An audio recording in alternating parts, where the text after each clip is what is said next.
as will Cindy, but in the spirit of on-time departures, why don't we get started?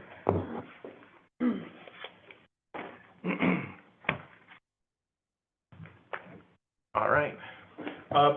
Well, good morning, ladies and gentlemen. Thanks for coming. We've got a long day of airport discussions. I'm really pleased to introduce Bismarck Brackett and Anthony Lamonia and Albert Miranda. I've known the gentlemen for some time. Their background is not only in real estate development, but aviation. Biz is a pilot, as is Albert, and they own on-site real estate at a couple of different airports and have sold on-site real estate at airports around America. I think they have real estate holdings in about 30 countries, or 30 states. You know, we are at a very critical time here in the airport's history.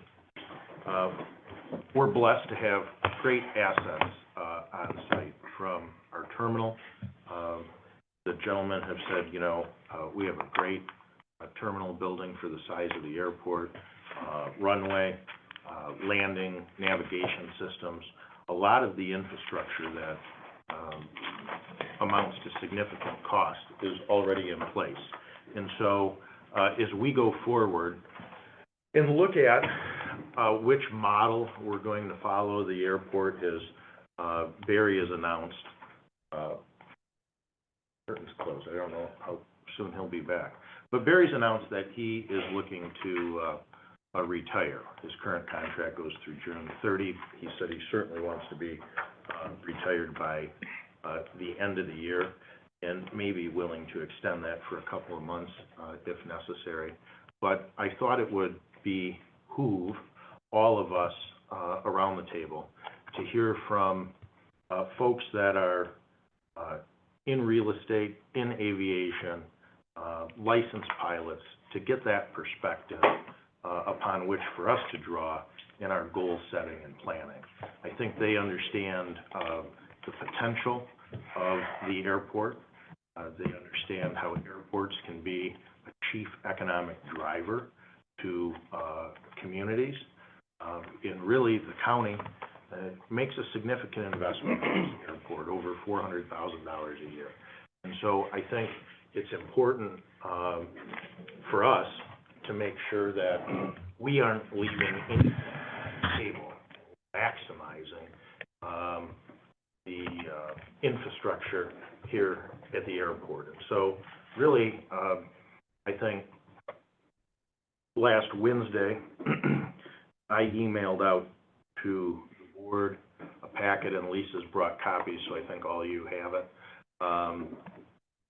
Some discussion points. Those discussion points were the result of conversations with board members about what was on their mind. So maybe what we can do is take the hour here, look at the points on the agenda, have a little lightning round of what your industry background would say about each of these points.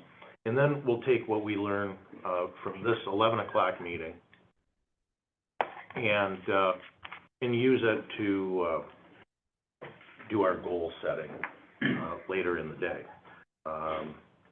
So with that, I did mention, Barry, while you stepped out, and correct me if I'm wrong, but you've been very kind and generous in putting the airport authority on notice some months ago that you wanted to retire by, at the very latest, December of 25, and your contract presently runs through June, and that was or October. Oh, October. Yeah, we had a There was meet in the middle compromise through October. Or to October. Yeah, through September 30th. So that's where we are.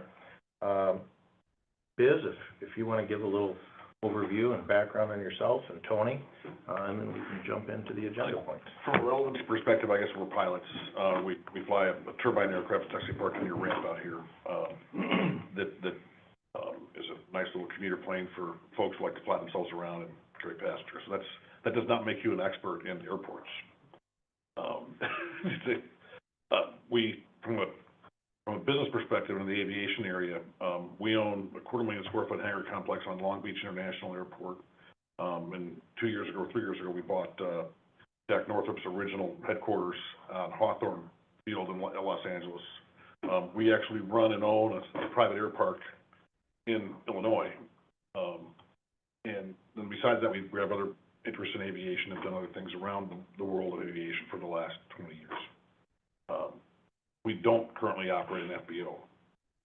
But in this case, by the way, the people who run your FBO, Barry, really runs your airport. It's everything. So that's, and the fact that he's retiring, puts you in a really unique position, in a precarious position, frankly. You need to have somebody to run this airport. You've got a tremendous asset. You've got a great runway, for everything other than 737s and the largest private jets, as far as I can tell. I was interested to see, you guys will explain to us, maybe Barry can explain to us, what you're going to get out of the runway lengthening or expansion. But you've got all the necessary infrastructure here that you need to have a successful airport in terms of physically, other than potentially a hangar, a community hangar for transient traffic and so forth, which is a big deal in the Midwest in the wintertime especially. And maybe some ground equipment's lacking, but you don't have a great deal of bandwidth, but you also have a schedule there. You've got this 30-seat jet that comes twice a day, 5 days a week, and once a day. There are 5,000 airports in America. 350 of them have scheduled air. You're in a very rare spot. And that is something that you guys take for granted, because you've had it here for 50 years, 60 years. It's incredibly rare air to have that in a county airport. And that's certainly something you can build off of and take advantage of. So, is that enough of an introduction? Sure. Tony, do you want to add any observations you've had?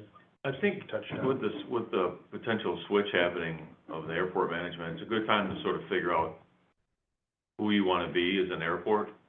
The airport's the gateway to everything around here that the area has to offer. So, and now that you've basically tripled the airlift, going from 9 seats to 30. 60. It's twice a day. Well, it's twice a day, some of the year, is that it? Summer months. Summer months, okay. There are people and places benefiting from that, and do you want the airport to be a gateway to just help the golf course and the casino and all the other places that, the tourism-related places, or do you want the airport to try to make more money? Because the flow of funds is interesting, because, for instance, just to give an example, the sale of gas has gone down, right? Because Cape Air isn't here, buying low-lead fuel, that's gone down. So the FBO is making less money, your asset is making less money, therefore, because you guys ultimately are the real owner of it at the end of the day.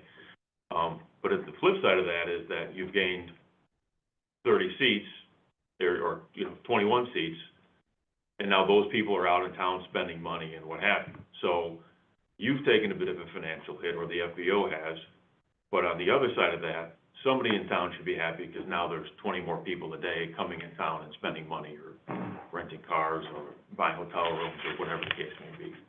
So I think it's important to think about who you guys want to be. Do you want to try to make more money, sell more fuel, which is ultimately what FBOs are, fancy gas stations? And how will you interact with the Chamber of Commerce and the Economic Development arm of Manistee County, and the big employers and big tourism hotspots, Arcadia Bluffs and Crystal Mountain? Ultimately, what you do here is benefiting all those folks. And I think it's important for you guys to figure out, you know, is everyone working together? Are they paying their share? Are you guys helping them, but they're not helping you? Or are you taking the position that, well, we're a public airport, we're here to provide a public amenity, we don't need to make money, and this is just done for the betterment of everyone in the area?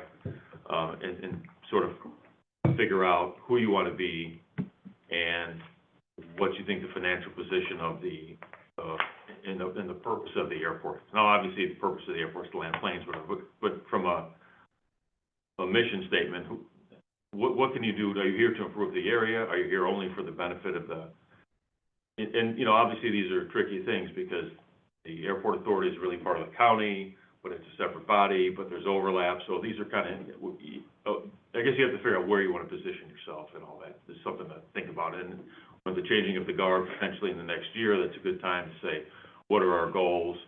What do we want to be? What are the short-term goals? What are the long-term goals? And, you know, we've had a lot of experience. We have a project out in the mountains of Colorado, very similar sort of circumstance where we're the town where the planes land, but then people leave and they go to Vail, right? They land in Gypsum, which is where the Vail Airport is, and the more planes that land, the better it is for the town. But then the second piece of that is, well, how do we keep those people, and by extension, their wallets in town, right? You know, how do we get them to spend their money within Manistee or Manistee County, stay local, and how does everyone work together towards the same goal, which is, you know, increasing the volumes of everything and bringing more revenue to the county, the town, the airport. And those are sort of, you know, big picture goals to think about. Albert, do you have anything that? No, I got nothing to add to that. I mean, you guys have a really great asset here that has a lot of potential to grow if that's what you want to do. So you have the potential here to do different things depending on what the goal becomes. So, you know, on our list here, if everyone references the agenda, the first discussion point, and there's been a lot of different views. I don't know that there's any consensus. One thing we'll do this afternoon is discuss short-term, medium-term, long-term goals. And it would be real helpful to get outside perspective on prioritizing. Should a runway expansion be the top goal? Should it be short-term, medium, long-term? Terminal expansion, is that necessary? Hangar, how, you know, in no particular order here, if you think that capital improvement discussion should come later, we can swap it. But I would like to hear, and I think our board members would like to hear, you know, what we should, what would provide the greatest return on our investment from a capital improvement standpoint. So that's a question for Barry. There's as much, you have to run this program. You know what the challenges are. What are you missing? It depends on which aspect of aviation you're looking at. So if you're looking at commercial service, which is potentially always a tenable thing, as was pointed out, not that many airports have it, and the only reason we do still have it is because of the essential air service or big checks written each month by the federal government, which this current environment is certainly coming under scrutiny. Yep. Without that big check coming in, that most likely goes away. Because right now, airfares cover about 20% of the costs of operating that service, so the other 80% is subsidized. So fares would have to go up significantly to make that a viable thing, which, in looking at our peers, let's say we're at 10,000 enplanements, you have to be in the range of 25 to 30,000 enplanements, or that equation starts flipping where it's viable standalone. But assuming things do remain the same, we are in a tight position because of the length of in winter. Right now with Contour, they will only fly in their ERJs. ERJ does not have the performance or safety margins under our typical winter conditions to operate in here. The largest regional airline in America that serves the U.S. airports is SkyWest, and they operate exclusively 50-seat RJs into them, or 70 seats, cut down to 50 seats in a lot of cases. So we are limited in those that actually can operate in here, and we are probably even further limited to make that go up that chain of larger aircraft with only a 5,500-foot runway. Traverse City, which used to have as their main runway 6,500, has over the last 15 years had 2 incidents with CRJ aircraft where they went off the end or off. And no one's ever been hurt, but still, they actually used that to justify that they needed 7,200 just to handle CRJ aircraft. We're at 5,500, would love to be at 6,500 because that, as Adam mentioned here, we're the shortest commercial service runway in the state. And again, I know the other parts of the country, it'd be fine, but because of winter and snow and contaminants, that becomes a challenge. So that's a huge asset, hugely expensive. Flip that around to the GA side of things. I'm sorry. No, go ahead. They're running that Embraer Mm-hmm. with 30 seats in it, and they're doing it, they're capped at 30 intentionally. Correct. There's a lot of performance available in that Embraer aircraft. And they're already cutting it close under certain circumstances. So we had some iterations this past month where they were canceling flights, and we worked with their SOC, kind of have a call and say, okay, we word the NOTAM this way, then your internal calculations will allow you to operate under these circumstances. And it's fine-tuning what we were saying, it's not changing reality, we're just doing it in a better way that's more accurate, so the inputs into their algorithms as to what their load can be when they land, make it work.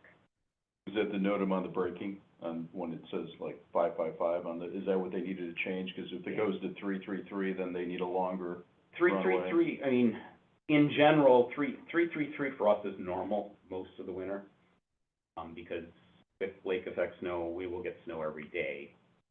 This is unusual. Sky up there. Help me out, what's 333?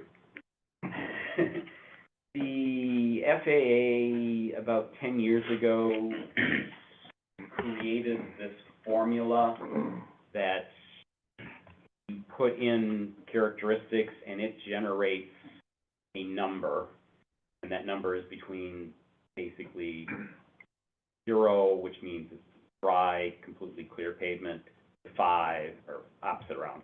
5 is clear, perfect. 0 is basically it's glare ice and there's no traction at all. So 333 is kind of mid-ground. There's some contamination on the runway. So we put in information, it generates this number based on this formula. That communicates what the runway conditions are.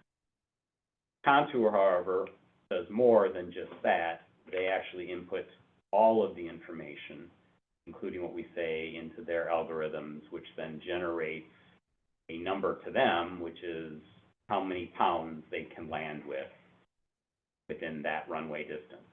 And if they're not able to land within that runway distance, given the weight of fuel, aircraft, and passengers, they can't come in. Did I answer your question? You did. Okay. And sorry, I tend to be long, and it drives down crazy. Can I ask Yep, one, just go a ahead. question on that? So based on that, they're coming, are they buying any fuel from you when they come here? Generally not, although they sometimes will, depending on, there's a departing here, what their alternates may be, what weather conditions are in Chicago. If under certain circumstances, if they're needing fuel in Chicago, they may take less if conditions here are more Right, minimized. yeah, that was gonna be my So, question, so if you could sell them. Purchasing fuel isn't the, they're not limited, that is one of their options to adjust weight. Right, exactly, so if they could take less weight, land here with less weight, they'd need less runway. Yep. So if it's 333, they can possibly get in here now, and you have fuel that you could sell them, so they're not canceling any flights. And 333 is something they can operate under, but there are a range of different conditions. So the RJs are not the ideal aircraft these days, right? But I'm not sure about the Embraer, but I mean, I know a lot of airlines are getting away from that, the CRJ. I'm a GA pilot, right? I fly private.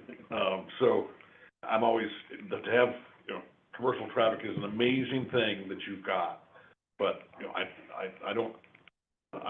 think about it from the perspective of a GA pilot all the time, and the fact is I'm a snob, and, this airport has everything I possibly could want, other than a hangar. But that length, I don't know, I'd rather see you spend money on something else than lengthen that runway, because I find it hard to, I believe you, I don't doubt you at all, but there's gotta be some other solution than, maybe there is another, I wanna find another solution than the millions of dollars and years it'll take to get federal grant money to build up for an extension of the runway, when future, the 737s land at Midway in 6,500 feet. We had one here this summer. So it's just that there's no reverse thrusters on the Embraer, or There no are. brakes, or they, Oh, yeah. Yeah, it still just can't, the performance is that poor. well, the ERJs operate, it's Okay. CRJs CRJs. that have the issue. Okay. But in any case, what else are you missing?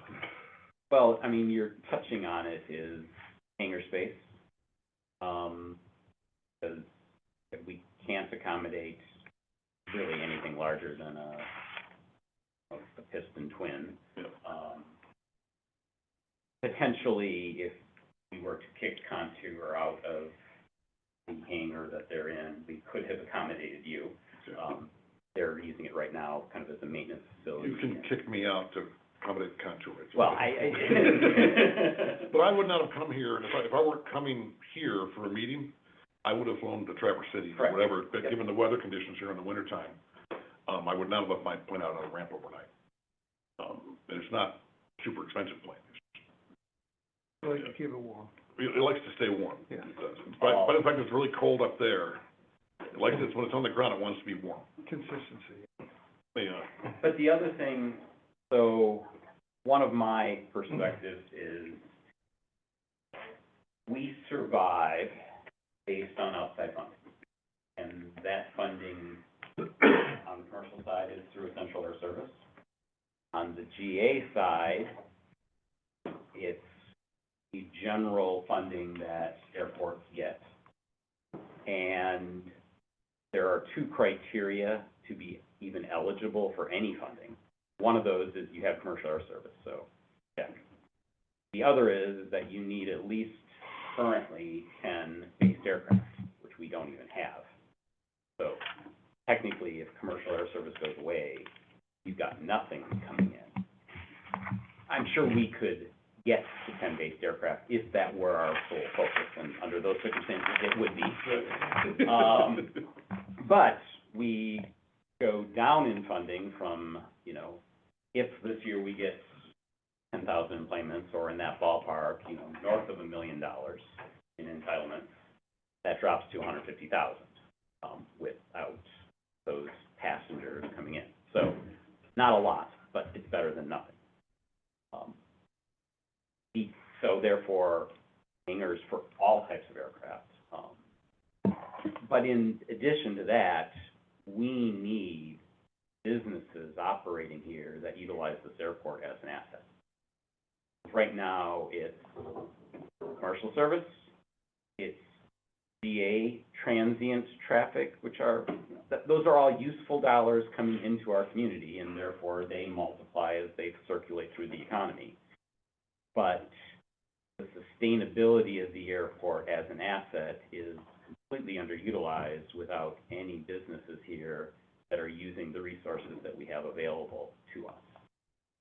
Airports are generally blessed with lots of acres of land, the nature of how they work, and getting things that generate revenue on those is important.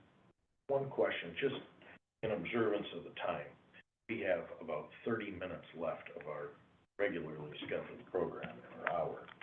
I find this conversation to be very valuable and insightful. To the extent your schedules permit, could we amend the agenda of our noon meeting to continue this on to 12:15 or 12:30 if the group so chooses?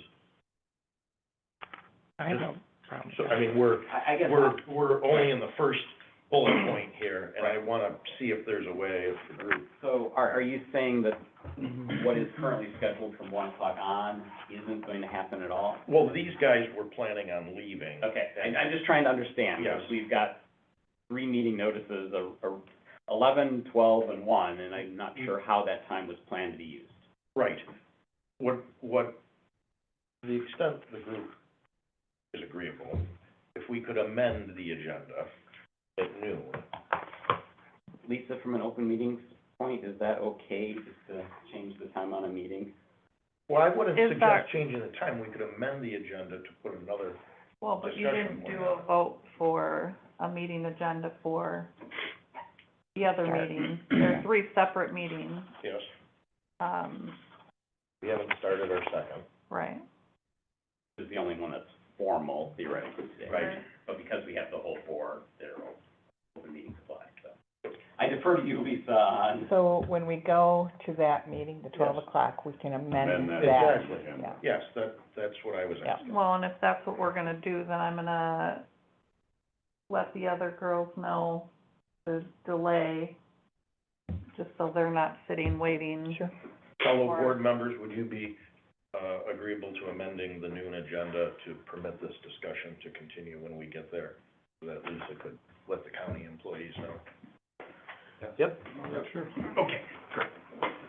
Proceed, I just wanted to make appropriations to So when permit. you're talking about other businesses, you mean, you take some of your land and get some base industry here that would otherwise fly in out of the airport, is that what you're talking about, or just getting the rest of the community involved, the rest of the business community that's here?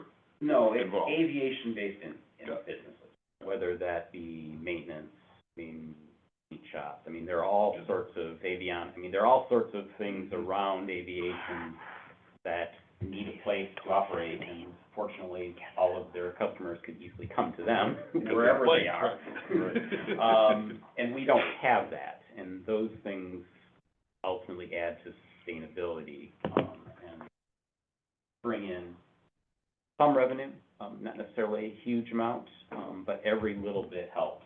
And they bring employments, they bring ops. Correct. Now, getting those to be reported is a whole different thing. Barry, have we ever done a land plan to look at available space for hangars or other? That's all in our ALP, that, our airport layout plan touches on all of the future areas for But is that. there a conceptual plan that's actually drawn to say future? Yes, that's what the ALP Yep. is, and it's, Airport layout plan. again, it's been in MDOT's queue for 2.5 years, waiting for approval.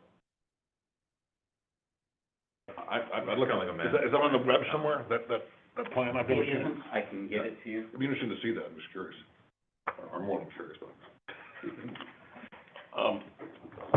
But you don't really have a place to accommodate a maintenance hangar, you don't have the building for it. We do, no, we Right. do, we lack physical infrastructure along those lines. So, is there a sense that you could fill more than 60 seats a day in the summer? I don't know the answer to that question because, quite frankly, we've never been presented with that. it's a I mean, employments are a balance of a lot of things. Price, convenience, cost, price is cost, quality of the service. If you start lacking in any of those, they're going to go elsewhere. Traverse City has grown astronomically over the last 5 years, I'll say. I believe our region of the state, West Michigan in general, Grand Rapids included, is where the growth engine of the state is through Traverse City. I've always felt that we are positioned uniquely, and by we, I mean Manistee, Mason counties, because we're kind of, our little sub-region is equidistant from those two bigger centers of influence. We're far enough away that it's somewhat inconvenient, but unfortunately, we're close enough that people sometimes think, oh, well, I can just drive the hour and a half or 2 hours. But if we have a shot, it is really developing this region as its own micro-region of influence, because we are far enough away that it's inconvenient. I also often hear people from more on the tourism side, but tourists are also future residents, that they don't like what Traverse City has become. It's not the same community that they grew up with, that they loved 10, 20 years ago. They see all of those characteristics in our smaller communities that dot the coast where we are. So I think there is growth potential. I don't know where that tops out. And face this challenge as the whole industry evolves. Touched on it earlier that the type of aircraft that is the lowest financially viable aircraft keeps getting larger and larger, and we've been relegated, not even close to that. So therefore, what can we do? I don't know. What is encouraging me though is signs that I've seen recently, in really the last year, Houston Airport to our north, also an EAS airport. SkyWest operates there under EAS contract with Delta. SkyWest this summer is adding a unsubsidized flight to Chicago under United. They're doing the exact same thing up to Sault Ste. Marie, up at the tip of our part of the state. So that tells me that those airports, which are different, but not that necessarily that different than us, are at that precipice of subsidy, not subsidy. Part of it is that SkyWest is got a lot of equipment that they can't use because all the major airlines have said, we don't want 50-seaters anymore. SkyWest owns a whole bunch of them, and they're assets that are just sitting there idle if they can find any way of using them. So they're trying to find ways to use them. Chief, is the plan always been over here?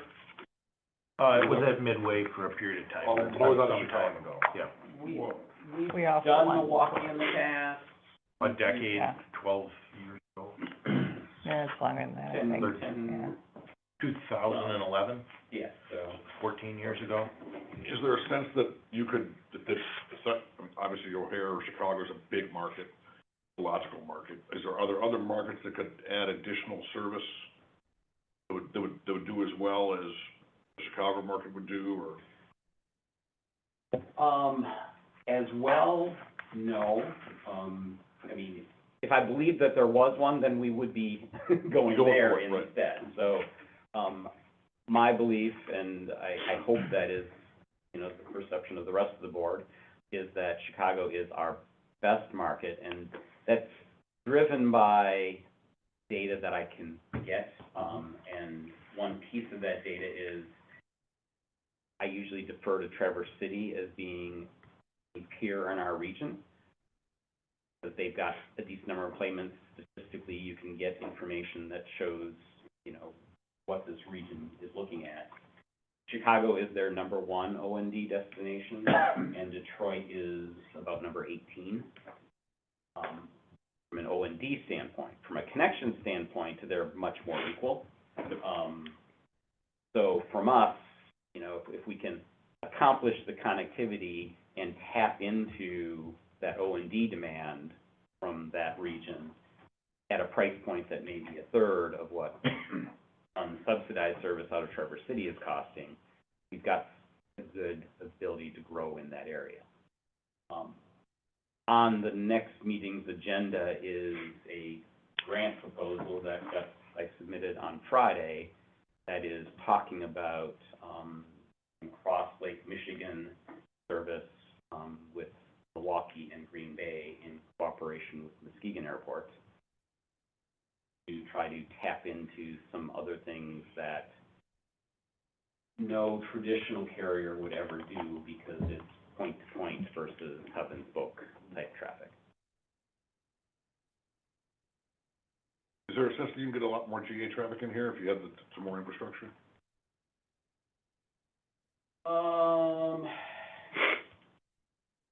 That I don't. Some,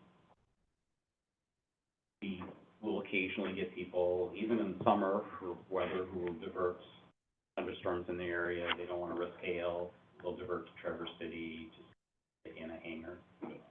But the reality is, it's not every hangar, not every aircraft can get in a hangar at any airport, just because there's always a limited resource. So some, we are currently limited in what we can handle in the summer, based on our available ramp space. Contour takes up a good chunk of it. And if we're probably maxed at about 7, you know, smaller turbine or jet aircraft that can park on our ramp. And we hit that a few days during the summer right now, so we're kind of constrained. That's on our future funding capital plans, is to get additional ramp space. Problem with the FAA is they want need before they justify it, so you kind of have to be bursting at the seams before they'll pay for anything. Have those customers given you feedback about the lack of a fuel truck? And, I mean, do you get people stacked up on for Jet A where it becomes an issue that they have to pull? Not right now, but again, I think we are at that eve of, to grow, that will become an issue. We make it work now. It's generally not an inconvenience, but. For the benefit of the board, the pilots have told me, and I'll let you explain it, but people that own these planes don't want to be starting and stopping them because it counts as a cycle against a finite number of hours and cycles that your plane can have. So it's not like a car where you keep turning it on and off. You don't want to be moving a jet around unnecessarily, because accidents can happen, and you don't want to have to add another cycle to your log. You want to avoid, if you can, hooking up to a tug, because that can only cause problems, right? Bad for the airport, bad for the plane, bad for everybody. You can clip wings and all kinds of stuff can happen. You can over torque the gear if you turn it wrong, and you need to have really qualified people doing that. But if the jets and the turbines are staying put and the truck is moving around, that's a safer sort of, it's more of a best practice than. But if you're not pumping enough jet fuel to justify the rent of a tanker truck, it's hard to do that, right? So, we were curious about that. There wasn't a fuel truck, but that makes sense. Well, we are very much a seasonal destination. So in January, I think, I've got it here somewhere. It was less than, I think it was around 500 gallons of jet fuel total for the month. I mean, It's awful. that's not there is nothing here in this part of the year. Could there be more? Sure. But is that for return on investment there, me personally as a business owner, it's not. Right. The airport has different goals than I do as a business owner and the FBO owner on that front. In the summer, yes, but now do you accomplish that extra infrastructure just seasonally, or do you have to fund it year-round? But you're gonna have a hard time getting the fuel supplier, dedicated fuel truck, you only need 6 months out of the year or whatever. They're gonna want you to sell a lot of fuel, they're not gonna wanna rent you the truck at any price if all you're selling is 500 gallons of Jet A a month. And that's a real problem, but, by the way, how do you get Contour to tanker here? It's dollars and cents for them. They're buying jet fuel cheaper in Chicago O'Hare Yes, than they can here? yes. Even with taxes and everything? Do you know what they're paying for? That I do not know. But, I mean, my understanding is that generally the airlines pay a much different rate. They'll pay like an into-plant, they'll buy the fuel wholesale or with the taxes included and so forth, but they'll pay the airport Right. for a per gallon rate, Right. to put it like an into-plane rate of 50 cents or a buck or whatever they charge Right. for that. And is your wholesale cost substantially different than Chicago's wholesale Oh, yes. cost? Yes. And that's all breaks down to transportation. Yes. Right, so how far away does that come from? Where does your jet fuel come from? It depends, but generally, northern Indiana, refineries Okay. down there. So, I mean, and my understanding is that for O'Hare, it's basically pipe. It's a pipeline, it's right there, right in the field, yeah. The transportation costs are Yeah. vastly different. Who's your supplier for that? Right now, it's branded under Phillips 66, it's Aero Aviation.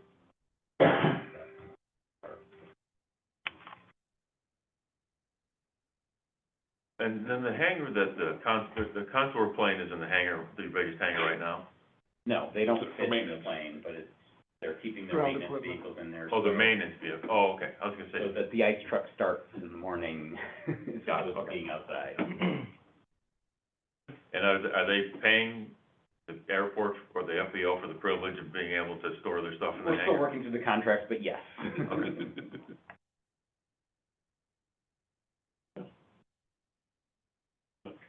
I mean, that is the largest hangar we have, and our goal has been, if we can use it to make Contour more reliable, that's a good investment of that resource. There's no replacing that service.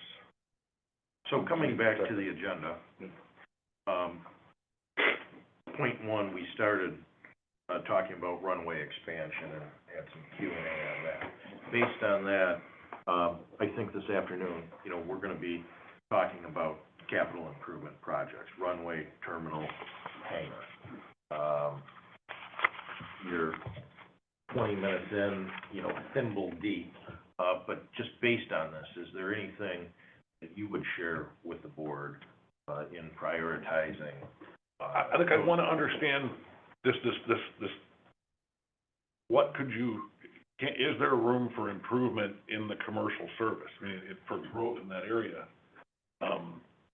If you can fill 60 seats a day in the summertime, can you fill 90? If you can't, then I don't know why you'd wanna expand your terminal.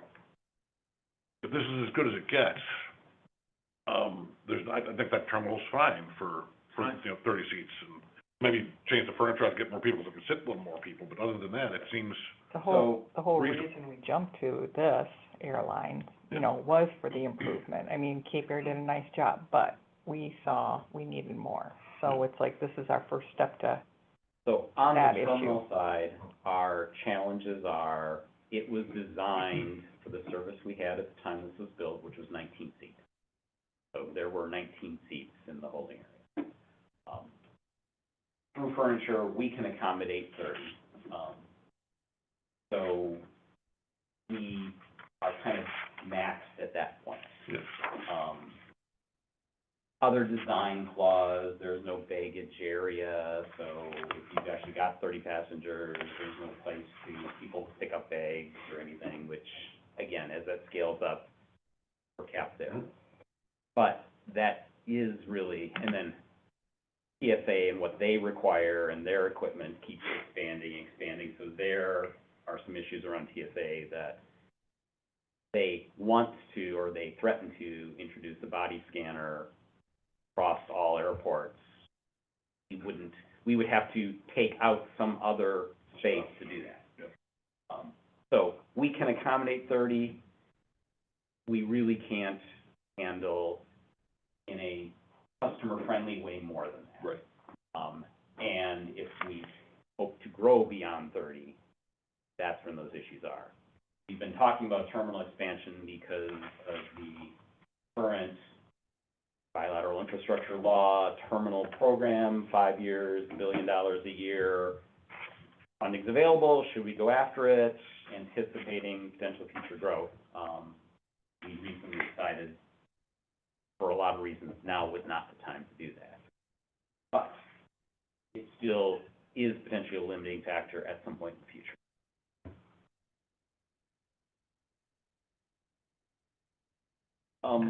You know, rental cars haven't come up, and I know there's other things around rental cars, but local transportation, we've got assets that get people here, but realistically, if they don't have either a car here or someone to pick them up, they don't have options. We don't have Uber or Lyft.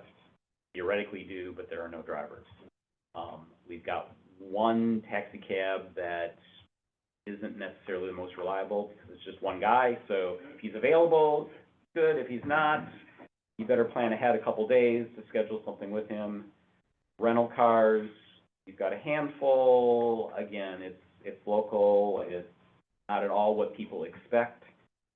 The local transportation is a huge handicap for us because it's not what people expect when they fly into an airport, on either the commercial or Or the GA side. Mm-hmm. Did you see my email this morning? Or- I saw it, but I did not have a chance to read No it. problem. For the board members, sent out an email on rental cars that we touch on later, but I Do we- think we'll have. Do we have a courtesy vehicle? We've got two courtesy cars. Okay. Little cop cars, where are they? No, they're one is the personal pickup truck of the guy who I bought the business from, and the other is a former rental car. So they're owned by the FBO. I would like driving the old Caprices. So they use a Pelston. Looks pretty cool. They wrapped up, yeah. Aviation Business Park, Barry touched on that, earlier, in terms of maintenance, painting, any aviation. What, do you guys see that as a viable opportunity, something on which we should focus, or, is that a long putt? It's very helpful for the airport to have maintenance on the field of some level, at a minimum. It's pretty hard to get, it's not impossible, and you can get them, because people want to start businesses like this. These are, in terms of maintenance, whether it be avionics or paint or interiors or whatever, this is it's still a highly regulated industry. And it's all about your ability to get labor that's affordable. A lot of these folks are in rural communities, because it's cheaper to live there, you can get labor, but at the same time, you can't get labor, is the backside of that.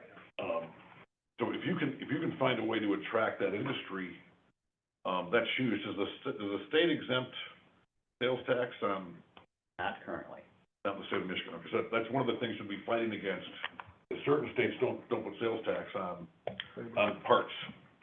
Like in the parts in aviation are, if it costs $8 for a door handle in a car, it'll cost $800 for that same door handle that's stamped FAA on.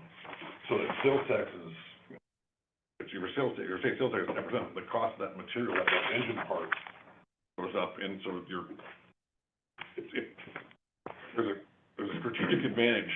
I mean, people overcome it in Illinois. They're not free, and it's all taxed in Illinois too. But it's hard to find those guys, and they're not necessarily, unless it's a huge MRO, huge maintenance operation that does big jets and big engines and that kind of stuff, they can't afford to build their own hangar. So it's a long putt. It's a, I don't know, is it a long putt? I think it's, you gotta have a place for it to be, and I'm like, you're not gonna get, you know, a big national maintenance guy to come in here. He's not gonna come here, because there aren't enough planes coming here to be worked on. And you're gonna, you know, and the little guys who are great, and you need them, they can't afford the cost of a new hangar. So if the airport decided it wanted to set as a goal a community hangar, could maintenance be run out of that, or is that? Sure. You do it all the time. Give the guy a little corner and, you know. Okay. Does your competition have an MRO or any of the, like, Frankfurt or anybody else have a big maintenance shop? Nope, Cadillac does, I wouldn't say it's big, but, and they currently come over here, I mean, they are our de facto maintenance, and I've actually developed a good relationship with them over time. When Cape Air was here, our previous carrier, they were actually doing, some of their checks on their aircraft, so they were here for days at a time, running through.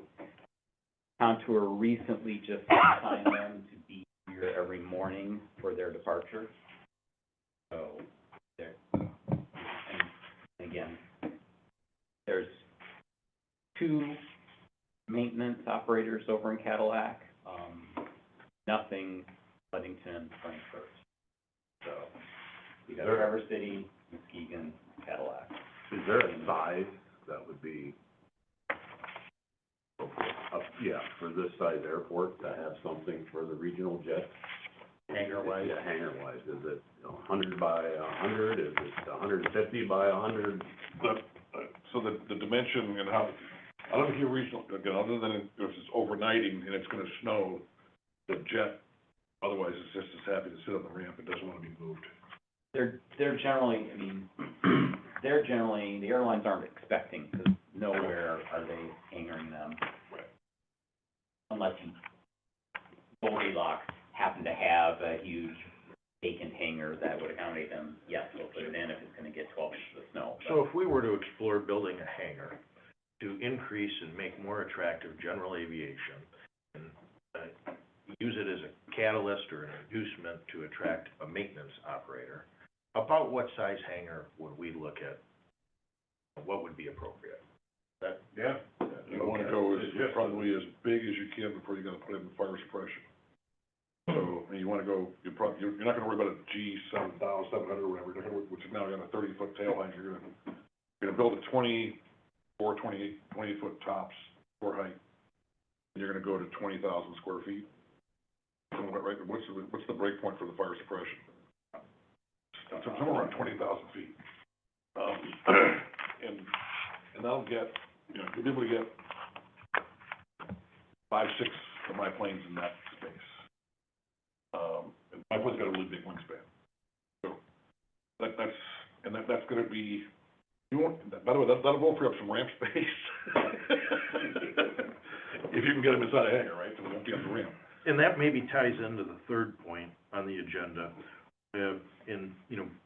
Barry touched on this earlier in his remarks. Right now, I think we have 8 based aircraft here, and we would be in an even stronger position to obtain our federal funding in the event we lost EAS if we had 10 based aircraft. What would you say we could do to be more attractive to increase the number of based aircraft here? Cheap hangar space, how many T hangars do you have? It's a nice long row. We've got 14. And they're not full of planes?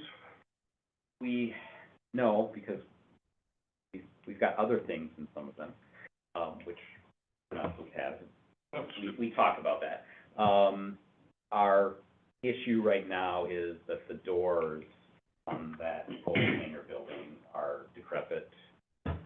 We've got a federally, funded project scheduled for this year if that funding doesn't get pulled, because I did bill funding, which right now is on hold. So that's kind of what opens up all of our existing hangars to be adequately used. does the FAA care what kind of a plane it is, how big it is, how small it is in terms of the based aircraft? Nope. So you just need to find a bunch of hobbyists, and you meet that criteria. And actually, right now, we have a waiting list, so trying to work through. And that hangar space is fuel cells too, by the way. We have a waiting list for hangar space, but we haven't filled up with Other stuff. Why that's on the agenda every month to talk about. How many planes do you have on the waiting list, more or less, do you think? There are 3 names on the waiting list. I think 2 get a waiting list. Sometimes people just throw their name in there. I think 2 are probably viable, and 1 probably would end up not being. By the way, a lot of people don't bother to put their name on a waiting list, because they do the hangar Yeah, now. now. They go where they can find it now. And with regard to the transit hangar, that's something you guys can charge for, but at the end of the day, it's really to get them, the bigger planes that buy more gas. So do you think we're That's getting big diversion because we don't have a tanker truck in terms of people filling up here, like they're not even, like there's no option? I would suspect that, I can't say it for certain, Barry would know. But again, he's got a problem, if he's only selling 500 gallons, he's not making any money on them. You're at $5.60 a gallon on your Jet A? The CAA discounted price at Traverse City is $6.15, or five, or what was it, $5.60? It was more, it was $6.15, right? Yep. You're getting, they're raping him at Traverse City. He's a reasonable bargain. And my pricing is I generally price what Cadillac does, which is gonna be $1 more than Ludington. So Ludington just But prices. see, we have that commercial service flying twice a day, which those airports don't have. If we could somehow, I mean, who cares if we lose? But they're not buying any gas. I understand, but who cares if we lose money on Contour filling up? If we still had that option, Contour gets a discounted rate. okay, I guess I don't understand what they're paying, and I don't know if you could come even close, but are we getting it from the closest distribution center, is that Northern Indiana? There's no that refinery in Michigan. So, And Rick, not to go off the agenda, but that is something else to think about, and I know we brought this up a little bit. There is an airport model which says, sell as much cheap gas as you can, because all the federal jet fuel tax goes into the kitty and then comes back to you via the FAA.